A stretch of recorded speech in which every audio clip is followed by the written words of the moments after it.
Speaker is David Sullivan.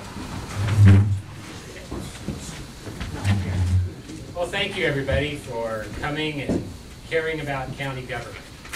There's a lot of people I talk to that don't have a clear idea what county government does, what county government is.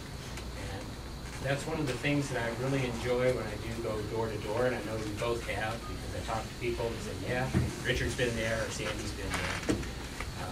But it's something that I really found that I enjoy doing.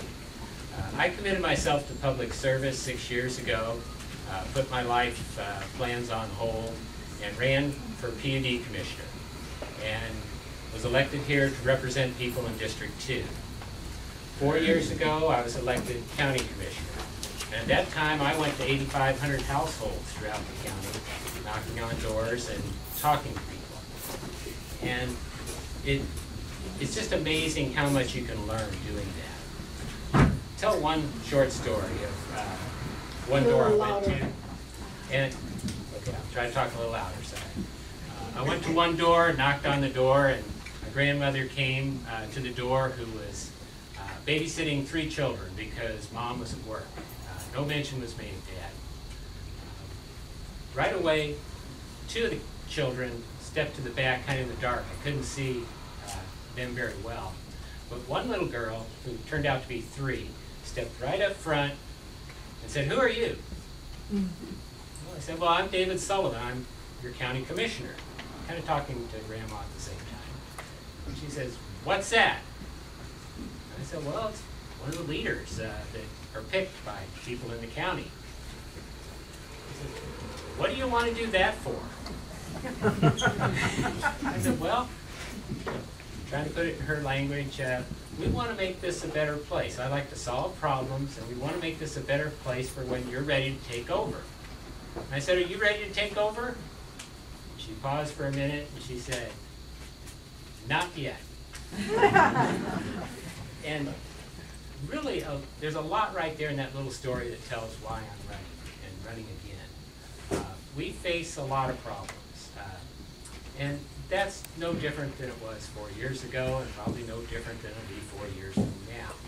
But we have made progress on a lot of fronts. At the same time, we have unexpected things that come forward. Gas prices is the one I hear about the most when I'm going door to door.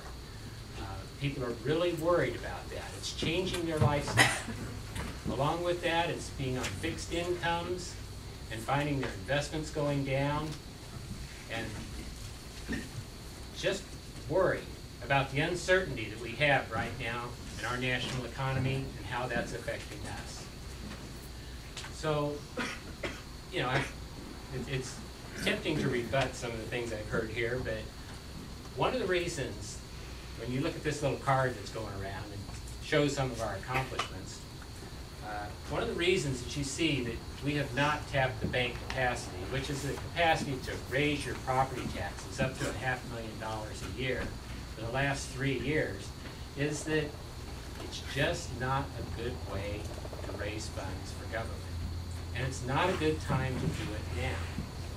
It's not a good time in this uncertain time.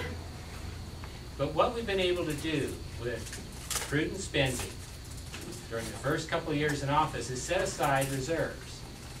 And those reserves we use to balance our budget. And I think that's what people would expect. They would not expect us to raise their property taxes when we have a large reserve. And they would not expect us to cut programs that took years to build, that people really value, if we had a large reserve. Can we do this forever? No. There's going to be time for belt tightening.